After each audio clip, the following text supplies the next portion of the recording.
마태복음 18장에 나타나는 말씀은 말씀을 읽을 때에 여러 가지 주제로 우리에게 말씀하는 것 같지만 이 말씀을 하나의 주제로 연결시킬 수가 있습니다. 이 말씀을 하나의 주제로 연결시킬 수 있는 것은 오늘 처음에 나타나는 그러한 말씀은 어린아이에 대한 이야기 같습니다. 누가 천국에서 큰 자입니까? 어린아이에 대한 이야기가 아니라 누가 천국에서 큰 자입니까? 라는 천국에 대한 이야기입니다. 그런데 그 뒤에 나타나는 말씀은 형제가 내게 범죄하면 몇 번쯤 용서하면 되겠습니까? 라고 하는 거예요. 그런데 그 가운데 사이에 끼어들은 말씀이 있습니다.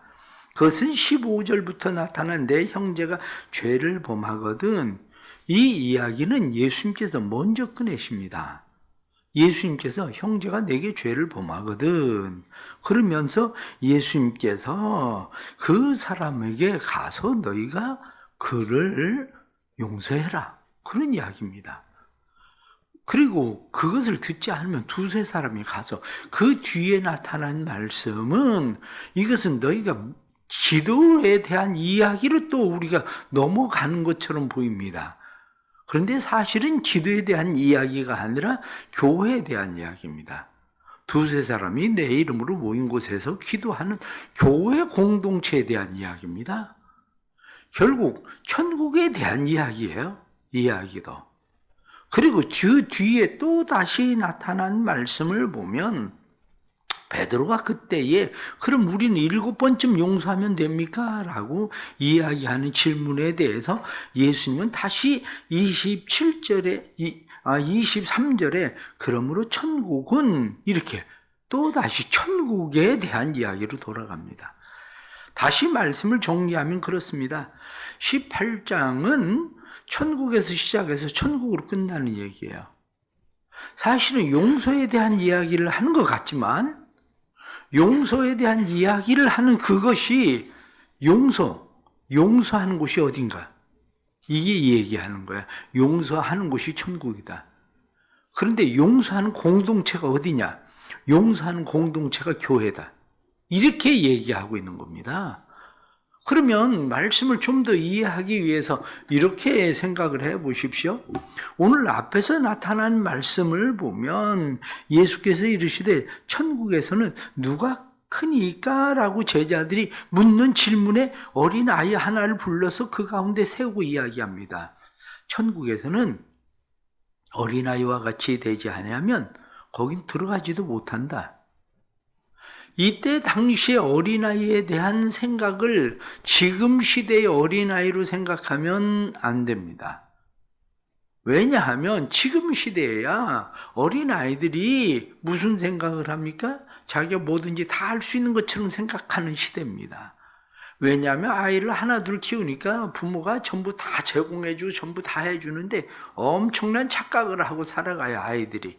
뭐 내가 다 한 것처럼, 내가 부자인 것처럼. 그런데 그때 당시 2000년 전에 어린아이들은 정말 연약한 존재죠. 누가 돌보지 않으면 살아갈 수 없는 그런 존재들입니다. 겨우 부모에 의해서 한 끼 먹고 살아야 되는. 옛날 생각해 보십시오. 지금은 애들이 뭐 집 나간다고 뭐 그 얼음장을 놓으면 부모가 그 애가 집 나갈까봐 벌벌 떨지만 옛날에는 이놈의 자식 나가 그러고 내쫓아도 집으로 기어 들어옵니다. 왜냐? 나가서 먹고 살 재간이 없거든요. 우리 자랄 때만 해도 제가 나가면 먹고 살 재간이 없으니까 매를 맞고도 집에 들어오지 말라고 그랬으니까 함부로 집에 들어올 수도 없고 문 밖에서 얼쩡얼쩡 그러고 있는 것이 우리 모습이었거든요. 이 이야기는 무슨 이야기냐면 단지 어린아이들은 연약한 존재라는 것만을 이야기하지 않습니다. 연약한 존재라는 것만을 이야기하는 것이 아니라 어린아이는 어떻습니까? 자기가 뭘 잘못했는지를 몰라요. 그런데 어린아이는 매를 맞아요. 잘못해서. 그런데도 깨닫지를 못해요. 왜 맞는지를 몰라요. 잘못했다고는 하는데 아니는 도대체 내가 왜 맞는지조차도 모르는 애들이 허다합니다. 그런데 이런 어린 아이에 대해서 성경은 뭐라고 이야기합니까? 업신여기지 마라. 그것을 누구하고 비유하냐면 그 뒤에 나타나는 양하고 비유를 합니다. 너희가 100마리 양이 있다. 100마리 양이 있는데 하나를 잃어버리면 찾는 거, 그것이 목자가 해야 될 일이다. 만일 하나라도 실족하면 그건 하나님의 뜻이 아니다. 차라리 연자맷돌을 메고 바다에 던져지는 게 낫다. 깊은 곳에 던져지는 게 낫다. 이렇게 이야기하는 상황으로 갑니다. 그러면 이 어린아이가 누굽니까? 그 뒤에 나타나는 13절에 만일 형제가 내게 죄를 범하면 이렇게 이야기하는 겁니다. 그 어린아이가 누구냐? 결국 우리에게가 죄를 범하는 사람과 같은 거예요. 우리에게 죄를 범하는 사람과 같은데 꼴 보기 싫다.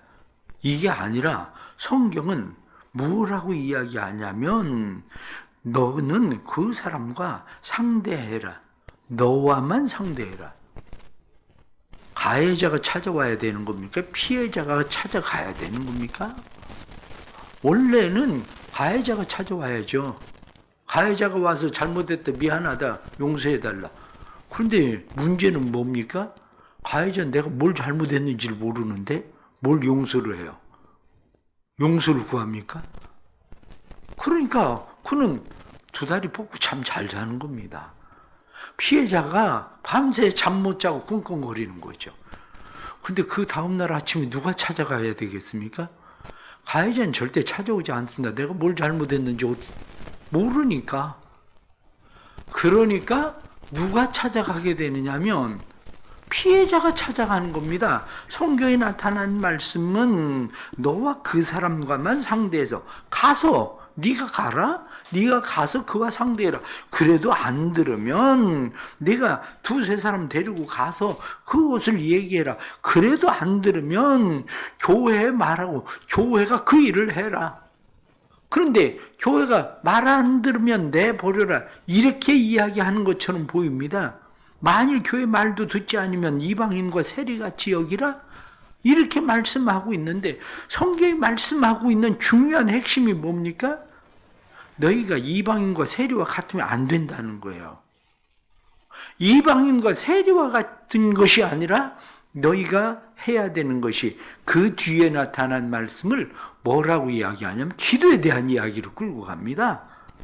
기도에 대한 이야기로 끌고 가서 너희가 땅에서 무엇이든지 매면 매일 거고 풀면 하늘에서도 풀릴 거고 그러면서 너희가 무엇이든지 합심해서 하나님 앞에 구해라. 그러면 이루실 거다.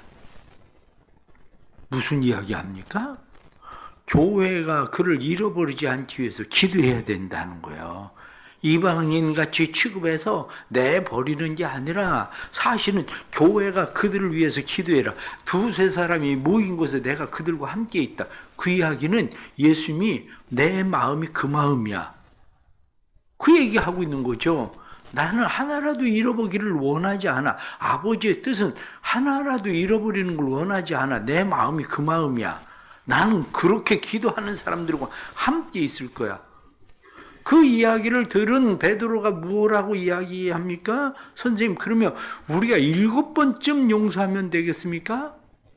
7번은 이방인과 세리와 같이 하지 마라. 그러니까 이방인과 세리의 기준은 삼지아웃이거든요. 3번 잘못하면 아웃시켜버리는 거예요. 삼지아웃. 그런데 이방인과 세리와 같이 하지 않기 위해서 그럼 7번 용서하면 됩니까? 이렇게 얘기했더니 예수님께서 무슨 소리? 7번이 아니라 70번씩 7번이라도 용서해야 되는 거야.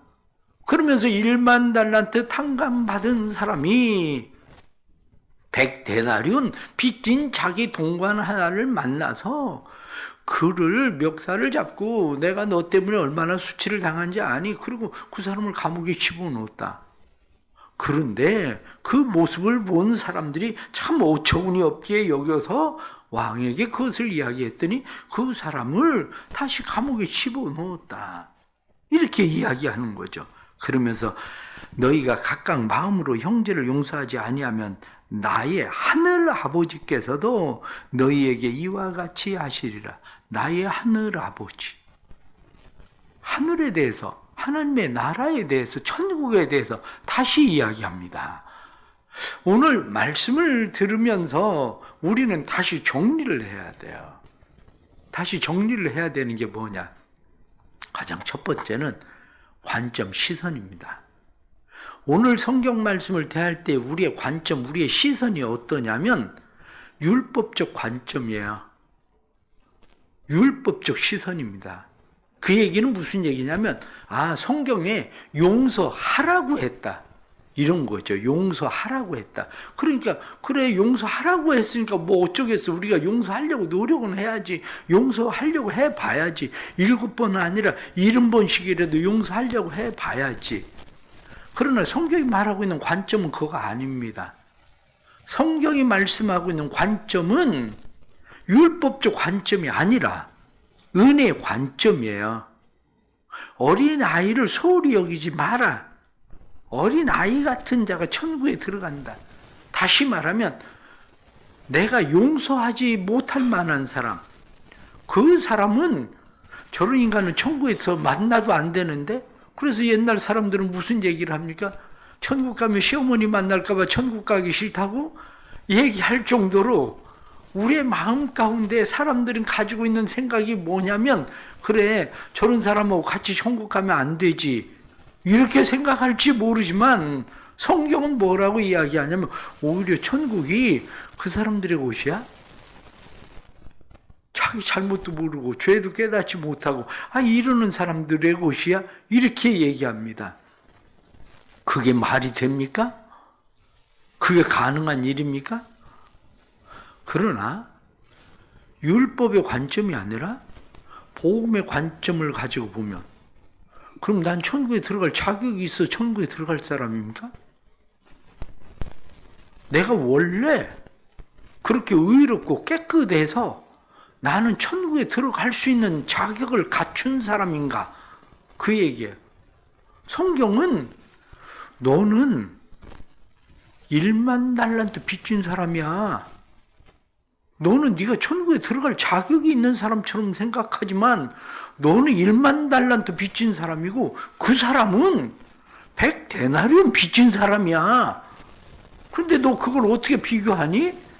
네가 천국 못 들어가면 네가 그 사람이 천국에 못 들어간다고 생각하는 그것 때문이야. 이렇게 얘기하는 거죠.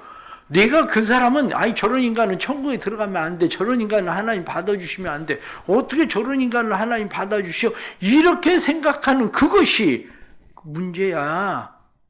시선을 바꿔야 돼. 그 얘기하고 있는 겁니다. 관점이 복음의 관점이어야지 율법의 관점, 율법의 방법이 아니라는 거예요. 그것이. 또 다른 하나 중요한 것이 있습니다. 그것이 뭐냐? 그거는 내 힘으로 안 된다는 거예요. 내 힘으로. 오늘 성경에 나타난 말씀을 보면 1만 달란트 빚진 사람이 뭐라고 이야기합니까? 종이 엎드려 절하며 이르되 내게 참으소서 다 갚으리이다 하거늘. 이 얘기는 단지 참아주십시오. 그러면 갚겠습니다. 이 얘기가 아닙니다. 그 이야기가 아니라 불쌍히 여겨주십시오. 나는 당신이 불쌍히 여기지 않으면 죽을 수밖에 없습니다. 그 얘기하고 있는 거예요. 그런데 그 뒤에 나타나는 동료도 엎드려 간구하여 이르되 29절 나에게 참아주소서 갚으리이다. 똑같이 얘기해요. 불쌍히 여겨주십시오. 그렇게 이야기하는 겁니다. 똑같이 그렇게 이야기할 때에 그것을 누가 갚아줍니까? 하늘 아버지, 성경에 나타나는 하늘 아버지께서 너희를 용서하셨다. 이렇게 얘기하는 거죠. 하늘 아버지께서 너희를 용서하셨다. 우리의 힘으로 할 수 있는 게 아니라 하늘 아버지가 우리를 용서한 것이 그냥 기초가 되는 것 뿐입니다. 그것이 기초가 되는데 생각을 해보면 용서가 됩니까? 솔직히? 우리의 힘으로, 우리의 능력으로 용서가 됩니까? 덜은 용서하는 사람들이 있습니다. 용서하는 사람들은 왜 용서하냐? 간단합니다. 내가 살기 위해서 용서하는 겁니다. 내가 살기 위해서. 용서를 안 하면 내가 죽을 것 같은데, 나도 세상 그만두고 싶고, 용서를 안 하면 내가 죽을 것 같으니까 내가 살기 위해서 용서를 합니다. 그런데 성경이 말씀하고 있는 중요한 의미는 내가 살기 위해서 용서하는 거 아니에요. 내가 살기 위해서 용서하는 것이 아니라 성경이 말씀하고 있는 것은 네가 죽어야 돼, 이렇게 얘기하는 거예요. 우리는 내가 살기 위해서 용서해야 되는 것처럼 생각하지만 성경이 말씀하고 있는 것은 예수님께서 그래서 내가 죽은 거야, 이렇게 얘기하는 거란 말이에요. 그래서 나도 죽은 거야. 내가 너희를 용서하기 위해서 십자가에서 내가 죽은 것처럼 너희가 해야 되는 것은 죽는 거야.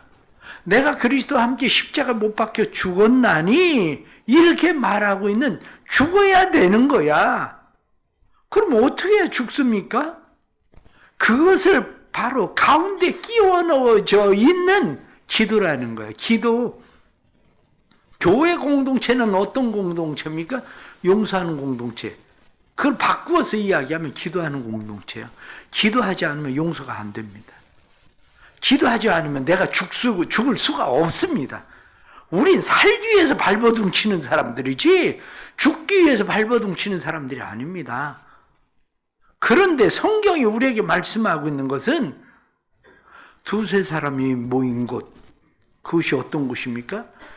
너희가 무엇이든지 매면 하늘에서도 매일 거고, 무엇이든지 풀면 하늘에서도 풀릴 거다. 그러면서 너희가 무엇이든지 너희 중에 두 사람이 땅에서 합심하여 구하면 하늘에 계신 내 아버지께서 그들을 위하여 이루게 하시리라. 기도해라? 기도해야 죽는 거야. 왜 우리는 살아있습니까? 왜 우리의 의가 살아납니까? 왜 우리가 여전히 강해집니까? 간단합니다. 기도 안 해서 그래요. 시험 들을 때 기도 안 하니까, 억울할 때 기도 안 하니까, 당했다고 생각할 때 기도 안 하니까, 그러니까 내가 죽을 수가 없는 거예요. 자꾸 내 안에 용트림처럼 내 안에 분노가 일어나죠. 억울함이 일어나죠. 내 안에 도저히 그 사람에 대해서 이해가 안 되고 용서가 안 되죠. 왜? 내가 안 죽으니까. 그런데 성경은 뭐라고 이야기하냐? 죽어야 돼. 나도 그래서 십자가에 죽은 거야. 결국 용서의 기초는 우리가 아닙니다. 하나님의 은혜지. 용서의 기초는 예수 그리스도의 십자가지 우리가 아닙니다. 예수님은 하나라도 잃어버리는 것이 아버지의 뜻이 아니니라. 그래서 예수님은 아버지께서 내게 주신 자를 내가 하나도 잃어버리지 않는다, 이렇게 말씀하는 것처럼 진짜 우리의 마음 가운데 그런 마음을 가지고 하나님 앞에 기도해야 하나님께서 우리 안에 용서할 수 있는 마음을 부어주시는 거지. 그래야 우리가 죽는 거지. 그렇지 않으면 되지 않아요. 우리 하나님께서 오늘 주시는 이 말씀 우리가 다시 기억하고 우리가 그렇게 행할 때에 비로소 우리의 삶이 새롭게 출발한다는 걸 깨닫고 우리의 삶에 이 하나님의 은혜가 다시 시작되기를 간절히 바랍니다. 기도하겠습니다. 하나님 아버지, 머리로는 알고 이해는 하겠지만 하나님 잘 되지 않습니다. 우리는 우리의 마음을 다스리려고 곰곰이 생각하고 이해하고 우리는 결심하지만 하나님은 생각하고 이해하고 결심해야 될 일이 아니라 내 힘이 아니면 너는 할 수가 없어. 그리고 말씀하시는 용서에 대해서 다시 생각합니다. 그 용서는 단순한 용서가 아니라 천국에서 누가 큰 자입니까? 천국은 이와 같다. 말씀하신 하나님의 나라를 소유할 수 있는 것은 결국 내 안에 그리스도와 함께 십자가 못 박혀 죽고 그리스도와 함께 다시 살아날 때 그때 하나님의 나라가 우리 안에 있다는 사실을 우리는 깨닫습니다. 우리의 힘으로 할 수 없지만 도와주옵소서. 불쌍히 여겨 주옵소서. 긍휼을 베풀어 주옵소서. 그래서 우리의 마음 가운데 주님의 마음이 부어지게 해주셔서 율법의 관점이나 율법의 시선으로 행하라 하는 것이 아니라 주님의 명령이기 때문에 할 수밖에 없는 것이 아니라 우리가 주님과 함께 십자가에 죽게 하시는 은혜가 일어나도록 도와주옵소서. 사랑하는 교회를 축복합니다. 교회가 용서하는 공동체 되게 하여 주옵소서. 무엇이든지 두세 사람이 기도하면, 합심해서 기도하면 하나님께서 이루신다고 말씀하신 대로 우리가 합심해서 기도하면 하나님께서 그 마음도 부어주시는 것 또한 우리는 믿습니다.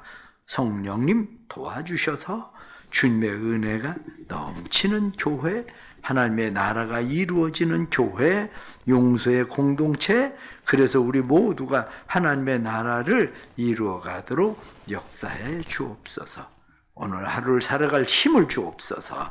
오늘도 넉넉하게 주님의 교회로서 맡겨주신 사명 감당하며 살아갈 수 있도록 도와주옵소서. 미얀마에 나가 있는 선교팀들에게도 은혜해 주시고 해외에 나가 있는 모든 선교사님들에게도 은혜를 베풀어 주셔서 이들이 주의 평안 안에 오늘도 믿음의 승리자들로 살게 해 주옵소서. 예수 그리스도의 이름 받들어 간절히 기도드리옵나이다. 아멘.